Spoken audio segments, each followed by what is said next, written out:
네, 이재인의 뉴스 정면 승부 3부 시작합니다. 쏟아지는 정치 뉴스를 정면으로 훈수 더 보겠습니다. 자, 오늘 훈수를 더 줄 고수 두 분 모십니다. 이종훈 정치평론가, 최창렬 용인대 특임 교수 함께하겠습니다. 두 분 안녕하십니까? 네, 안녕하십니까? 안녕하세요. 자, 먼저 오늘 이제 국민의힘 최고위원 인선과 관련된 내용을 좀 먼저 들여다볼까요? 이 최고위원 인선을 두고 당내 신경전이 지금 격화하고 있어요. 이준석 대표 또 안철수 의원이 국민의당목 최고위원 추천을 두고 연일 충돌하고 있는 모양새인데, 자, 국민의힘 출신인 정점식 의원에 대해서 절대 받을 수 없다 하는 게 이제 이준석 대표의 입장인데, 자, 이준석 대표와 안철수 의원 계속해서 충돌해 왔습니다만은 이제 합당한 뒤에 2라운드 신경전을 벌이고 있는 겁니까? 어떻습니까? 자, 이 상황을 좀 한번 평가를 해 주시죠. 최 교수부터 먼저 해 주시겠어요? 일단 정점식 의원은 국민의당 소속이 아니거든요. 그렇죠. 그리고 이제 황교안 대표의 이제 측근으로 알려져 있었고, 자유한국당 때 그 계파 색깔 이렇게 짙은 정치는 아니에요. 정점식 네. 의원은. 예. 우리가 말하는 흔히들 말하는 윤핵관은 아닌데 정점식 의원도 검찰 수준이란 말이에요. 네. 굳이 이제 이준석 대표와 이제 윤석열 대통령 측으로 이제 우리가 이분화 시킨다면 얼마든지 이제 윤석열 대통령 쪽과 가까워질 수 있는 분이죠. 네. 그러다 보니까 이준석 대표는 아니 국민의당 소속을 이제 추천을 하라는데 국민의당 몫으로 정 의원 그것도 아닌데 왜 추천하냐 이러다 보니까 이준석 대표 입장에서 볼 때는 안철수 전 대표 안철수 의원과 윤핵관이 합세해서 자신을 견제하려는 거 아니냐 네. 이런 생각을 하는 것 같아요. 예. 그리고 일단 안철수 의원도 이 추천도 좀 이상해 보이고 예. 그래서 지금 뭐 일설에 의하면 정치권에서 이제 다니는 말에 의하면 이른바 윤핵관 중에 어느 한 분이 좀 밀었다. 정점식 의원을 추천했다. 이런 말도 있어요. 그게 사실인지 모르겠습니다. 예. 그러다 보니까 이제 이 대표로서 받기가 어려운 이런 상황인데 그래서 어떻게 될지 모르겠습니다만 지금 9명인데 2명 하면 10명이 돼요. 예. 그럼 11명이 돼야 되거든요. 왜냐하면 이 의결기구이기 때문에. 홀수로 9명은 만들어야 된다 이거죠. 그래서 이거 지금 이 상태에서는 이 대표가 양보하지 않을 것 같거든요. 제가 봐도 정몽 의원은 명분이 별로 없죠. 그래서 이제 지켜봐야 될 것 같습니다만 이 상황을 그대로 가기는 어려울 것 같습니다. 예. 그러니까 이준석 대표가 안철수 의원의 최고위원 추천을 받아들이지 않을 것 같다라고 했는데 이게 당권 경쟁이 시작됐다고 봐야 되나요? 예, 그런 거죠. 현재 상황은 뭐 서서히 달아오르는 중. 제가 보기에는 뭐 그렇다고 해서 지금 싸움이 본격화한 것도 아니다. 예. 라고 좀 생각을 해요. 예. 그러니까 이제부터죠. 그래서 이제 지금부터 슬슬 시작을 하는 건데 이준석 대표는 최대한 뭐 이 안철수 의원이 당권을 잡는 상황을 네. 피하고 싶겠죠. 그래서 지금 이제 미리부터 지금 방어막을 치고 나선 그런 그 상황이고 안철수 의원 같은 경우에는 지금 이번에 사실 당권 내년이죠. 어찌됐건 차기의 당권을 잡지 않으면 이 국민의힘 내에서도 입지를 찾아가기가 굉장히 어렵습니다. 사실은 뭐 기존에 조직 기반이 있는 것도 아니고 또 국민의당에서 함께 온 의원 숫자가 많은 것도 아니고 지금 그렇습니다. 그런데 이미 뭐 총리도 좀 포기했고 나름 뭐 정부 쪽 자리도 다 포기한 상태에서 만약에 국민의힘 내에서 대표조차 안 된다라고 한다면 향후 정치 활동 특히 국민의힘 내에서 뭔가 영향력을 행사해 나가기가 굉장히 어려운 거죠. 그래서 제가 보건대는 그래서 전략적으로 윤핵관과 어떻게 보면 연대하는 전략을 이번에 좀 선택을 한 것 같아요. 그래서 정정식 의원을 이제 추천을 하는 그런 행보를 보인 겁니다. 그래서 어떻게 보면 당내 입지 강화를 위해서 본인이 던진 첫 수에 해당하는 거죠. 자, 그런데 그 첫 수부터 지금 이준석 대표가 반대라고 나서는 이제 그런 그 상황이어서 뭐 상황을 지켜보긴 해야 되겠는데 그래도 윤핵관은 이준석 대표보다는 안철수 의원의 손을 들어줄 가능성이 높지 않나 이렇게 생각을 해요. 아무래도 당분간은 그래도 연대 구조로 가는 것이 나쁘지 않다. 그리고 어차피 뭐 차기 당권은 윤핵관 쪽에서 쥐지 않겠습니까? 그렇기 때문에 뭐 안철수 의원을 좀 약간 곁에 함께 두는 전략으로 갈 가능성이 높지 않나 이렇게 생각합니다. 그렇다면 뭐 결국 이준석 대표나 안철수 의원이나 물러설 수가 없는 상황인데요. 그렇죠. 그러면은 근데 결국 명분으로 가는 수밖에 없죠. 이럴 네. 때는. 어차피 뭐 양쪽에 정치적 속셈 다 있는 거니까. 네. 아무튼 국민의당 소속을 추천하라는 국민의당 몫으로 추천하라는데 국민의힘 소속을 추천하는 건 말이 안 되는 것 같고. 네. 이거는 권성동 이제 원내대표가 그런 얘기를 했는데 그냥 9명으로 가자. 예, 9명으로 가면 뭐 한 명 추천 안 하면 돼요.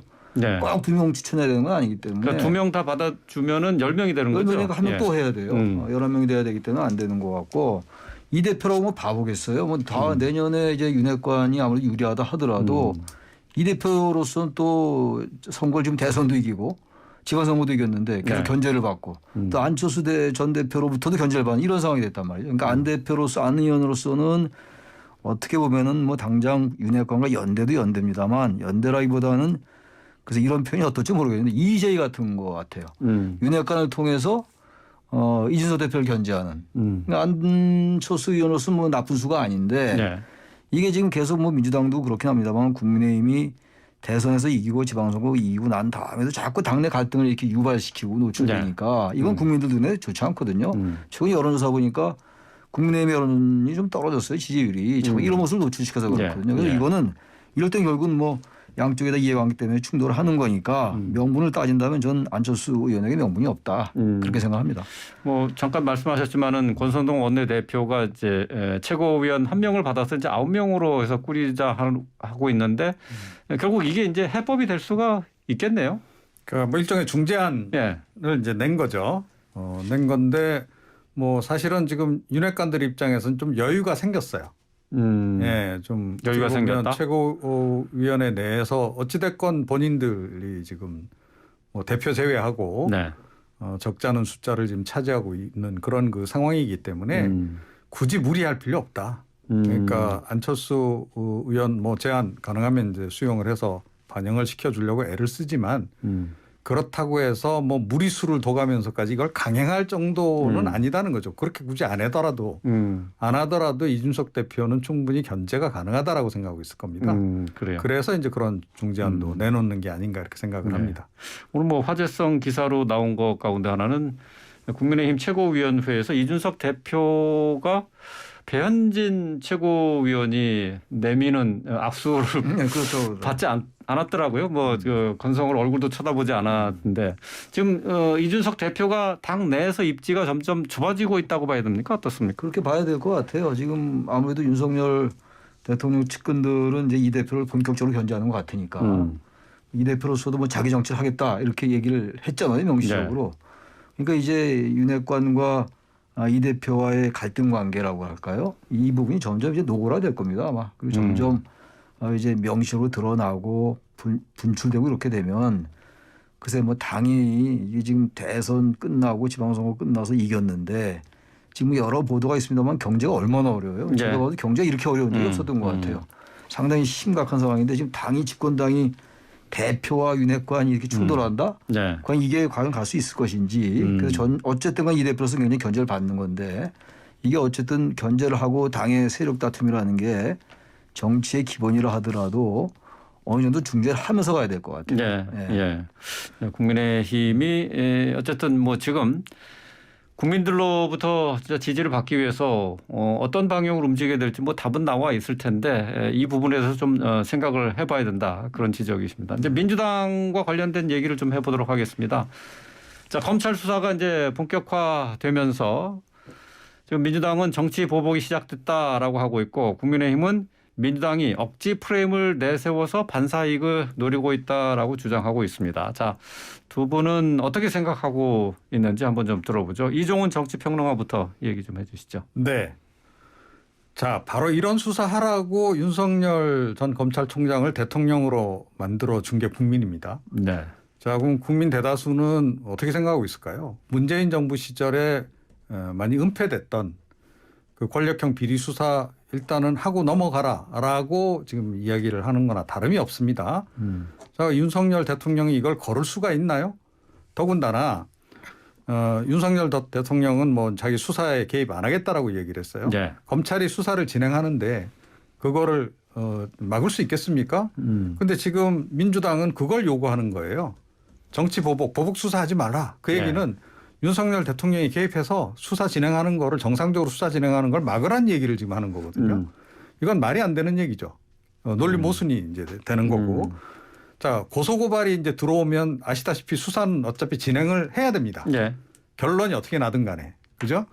아직 이들 사건 관련해서 결론이 지금 뭐 어떻게 날지는 아무도 몰라요. 예, 물론. 그냥 그렇죠. 무죄가 예. 나는 사건도 있을 것이고 그중에 뭐 일부 유죄나 뭐 전체 유죄가 나는 사건도 있겠죠. 자, 그런데 수사 시작하자마자 검찰청 앞에 지금 들어누워서 나중내 하는 꼴이다. 지금 상황이라고 하는 것이.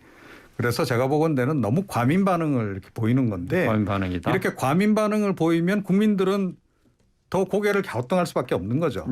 예. 도대체 뭐가 두려워서 저러나. 예. 그러니까 보복당할 일 안 했으면 보복수사 설령 의도적으로 한다 한들 뭐가 나오겠습니까? 예, 그런데 왜 저렇게 야단들이냐.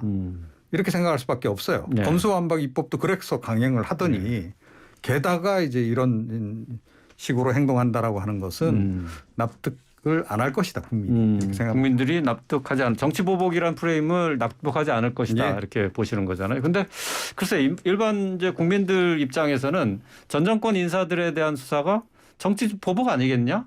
이렇게 생각할 수 있을 것 같거든요. 이거 지지자들에 따라서 이건 견해가 완전히 갈릴 수밖에 네. 없는 상황이고 만약에 정권이 바뀌지 않았으면 이 수사가 있었겠느냐 이렇게 볼 수가 있는 거죠. 우리가 가정컨대. 네.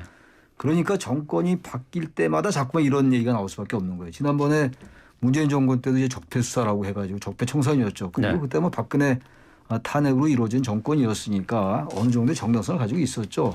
근데 그것도 전 이것과 같은 맥락이라고 생각해요. 그래서 지금 이 부분도 지난 정권 때 좀 미진한 수사가 많이 있었다라는 게 여론이 많이 있었어요. 사실 정권이 바뀌었고 그런 이유도 있었다고 보는데 아무튼 지금 뭐 지난 정권에 있었던 여러 가지 사건들에 대한 수사가 막 진행이 되니까 민주당이 이렇게 이제 나오는 건데 글쎄 이 부분은 여론을 좀 봐야 될 것 같아요. 저는. 네. 이건 정치 보복이라고 단정할 근거는 전혀 없습니다. 일단 여러 가지 고소고발이 들어왔고. 근거는 없지만 근데 네, 겉으로 그러나 나타나는 모습으로는 정치 일단 뭐 보복의 그렇게 우리 형태를 띌 한국 수도 정치가 있죠. 그런 프레임으로 잘려왔기 때문에 예. 당연히 야당으로서는 정치 보복하는 거다라고 얘기할 수 있다고 봐요. 네. 그럼에도 불구하고 검찰로서 수사 안 할 수가 없죠. 그렇다면 지난 정권 때처럼 수사를 적당히 넘기는 게 과연 그러면 정치 보복을 안 하는 거냐. 그렇게 볼 수는 또 없는 거거든요. 예. 따라서 이 부분은 지금 정권이 아주 대놓고 정치 보복하기 어려울 겁니다 아마. 근데 정치 보복이다라고 얘기하는 것이 이제 수사의 균형을 갖췄느냐 이제 하는 바로 거거든요. 그러니까 지금 예. 이쪽에 이제 이 여당의 고발 고소된 사건이 많이 있거든요. 예. 그러니까 그 부분에 대한 수사도 같이 해야 돼요. 그러니까요. 그러면 정치 보복이란 말이 들어가겠죠. 근데 이 부분이 만약에 뭐 압수수색 정도라든지 이런 것들이 형평을 잃는다면은 야당의 주장이 그 명분을 얻을 수가 있거든요. 그래서 이거는 검찰이 정말 공정하게 해야 된다. 왜냐하면 지금 한동훈 법무장관도 수사에 대해서 뭐 보고받지 않겠다는 거 아닙니까? 네. 대통령은 물론이고 따라서 검찰이 지나치게 정권을 의식하면 안 된다는 거예요. 그게 바로 이제 검찰의 공정성, 정책 중립성의 이제 시금석이라고 생각합니다. 똑같이 해야죠. 그러니까 이쪽 여당에 대한 고소 고발도. 예, 예. 예. 자 이제 블랙리스트 수사가 계속 힘을 동력을 지금 일단은 백 전 장관에 대한 영장이 발부가 되지 않으면서 좀 힘을 잃었습니다마는 관련해서 전현희 국민권익위원장 또 한상혁 방송통신위원장 같은 경우 이제 국무회의를 계속 참석을 해 왔었는데 윤 정부에서는 참석 대상이 아니라는 통보를 받았다고 해요. 이게 지금 이것을 어떻게 봐야 될지 이게 사퇴 압박으로 봐야 될지 이게 그러니까 결국은 이게 직권남용에 해당하는 것이 아니냐 또 그런 논란이 있을 수 있을 것 같습니다. 이종훈 평론가는 어떻게 보세요? 네. 사퇴 압박인 건 맞는 것 같아요. 네. 예. 이제 뭐 관례적으로 참석을 해 왔는데 이제 참석을 뭐 안 시키니까 일단 그만두라고 하는 그런 이제 간접적인 신호를 이제 주는 거죠. 네. 그런데 윤석열 정부 들어와서 그러니까 이런 지난 정부 시절부터 계속 일해왔던 사람들에 대한 뭐 교체 문제와 관련해서는 문재인 정부 때에 비해서는 훨씬 부드럽다. 훨씬 하는 거죠. 부드럽다. 예. 문재인 정부 시절에는 뭐 이미 환경부 또 이런 쪽에 그 블랙리스트 논란도 있기도 했었지만 굉장히 노골적으로 압박하고 뭐 이 감사 버리고 이래가지고 막 이것저것 털어서 내보내고 네. 뭐 이랬던 거 아닙니까? 지금은 노골적일 수가 없죠. 이게 이제 그렇죠. 지금 이제 김은경 환경부 장관 사례가 있기 때문에 그런 거 그랬던 거에 비하면 훨씬 더 부드럽다라는 거예요. 그래서 이거는 사실은 앞으로 이제 많이 우리가 고민을 좀 해봐야 될 대목들이 좀 있다라고 좀 보긴 하는데 네. 과거에는 보통 정권 바뀌면 그냥 그 지난 정부에서 임명된 사람들이 알아서 그냥 사표를 대체로 냈습니다. 네. 그런데 이게 이제 점점 이제 최근 이 근래에 오면서 이제 버티는 사람들이 이제 많아진 거죠. 예, 예. 그런 거고 이제 명분은 뭐 임기가 있는 자리이기 때문에 임기까지 끝까지 지키겠다 이제 이거고 제가 알기로는 문재인 정부 이제 후반에 다 임명된 사람들도 끝까지 임기는 우리 지키자.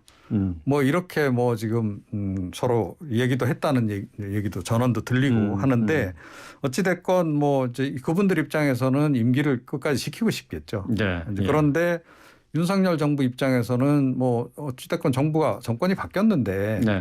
뭐 정책에서 어떤가 변화를 주기 위해서라도 좀 교체 필요성은 좀 느끼는 거죠. 예. 하지만 그 방식 자체는 과거처럼 그렇게 할 수는 없기 때문에 예. 좀 이런 정도다. 예. 예. 근데 사실 뭐 이런 정도 뭐 했다고 해서 제가 보건대는 이분들이 그냥 그만둘 것 같지도 않은데요. 예. 그러니까 법 위반은 아니다라는 뭐 말씀으로 들리고요. 근데 지금 이제 좀 어느 정도 이제 전 정권 인사들과는 동거를 해야 될 수밖에 없는 상황 아닌가 싶어요. 예. 근데 이거 지금 전현희 전 의원, 그 현재 국민권익위원장, 예, 예. 한상혁 방통위원장 이런 분들은 워낙 정치 색깔이 분명한 분들이었어요. 그래서 직업 관료제라든지 공무원제로 볼 때는 있는 게 맞는 거예요. 임기제 예. 취지에도 맞고. 예. 그럼에도 불구하고 이런 성격의 분들은 워낙 이 정권과는 맞지가 않는 분들이에요. 그렇다면 이건 정무적인 판단이라는 게 있는 거거든요. 그래서 사퇴 압박을 하는 건 옳지 않아요. 제가 볼 때 굳이 계속 국무회의에 참석했던 분을 참석하지 말라는 것도 되게 촌스러운 것 같고 예. 이런 방법을 도구납니까? 하려면 화끈하게 하든가 말려면 놔둬야 되는데 이 방법 자체는 저는 그렇게 좋은 방법 같지는 않은데 그 이외에 이런 정도의 성향을 가진 분들은 물러나는 게 맞아요. 정권이 바뀌었잖아요. 그렇지 않고 이거보다 약간 하위 공무원이라든지 다른 좀 중도적 인물이 있다면 그건 괜찮습니다. 근데 워낙 이런 분들은 치우쳤던 인물들이에요. 사실. 이분이 틀렸다는 게 아니라. 예, 예. 그래서 이런 분들은 예. 스스로가 물러나는 게 좀 맞다고 예. 생각해요. 그러니까 압박은 옳지 않지만은 스스로 정무적인 판단을 해서 물러나는 게 좋겠다. 그거 맞습니다. 그렇지만 현실은 또 그렇지 않다. 그렇지 않은 게 현실이고. 네. 예, 알겠습니다. 자, 이게 워낙 뭐 이쪽에 문재인 정권과 가까웠던 분들이 말씀하신 것처럼 이게 뭐 딱 떨어지지가 않아요. 네. 그래서 이 부분에서 두 분의 훈수 한 마디씩을 좀 들어보고 싶어요. 이게 네. 지금 그러면 이런 상황에서 이게 자기 발로 나가지는 않겠고 또 압박을 또 노골적으로 할 수는 없고 어떻게 해야 됩니까? 훈수 짧게 한 마디씩 좀 들어보고 끝내겠습니다. 저는 이 두 분이 물러나는 게 맞다. 물러나는 게 맞고 예. 그리고 이제 국민의힘이나 집권 세력은 더 이상 이분들에 대해서 자꾸만 이렇게 압박으로 비치는 행동하지 말아라. 그겁니다. 예, 알겠습니다. 이종훈 평론가님. 저는 이거는 여야가 좀 합의를 해야 될 사안이라고 봐요. 그러니까 정권이 바뀌었을 경우에는 어떻게 처리한다. 예. 그러니까 임기를 보장해 준다라든가 쪽으로 결론을 내리든 아니면 일괄 사표 내고 나간다라는 쪽으로 결론을 내리든 네. 이건 이거야말로 여야가 합의를 반드시 해야 되는 사항이다. 예, 알겠습니다. 자, 정치 이슈에 훈수 들어봤습니다. 이종훈 정치평론가 또 최창렬 용인대 특임 교수와 함께했습니다. 오늘 말씀 잘 들었습니다. 고맙습니다. 예, 감사합니다. 네. 네.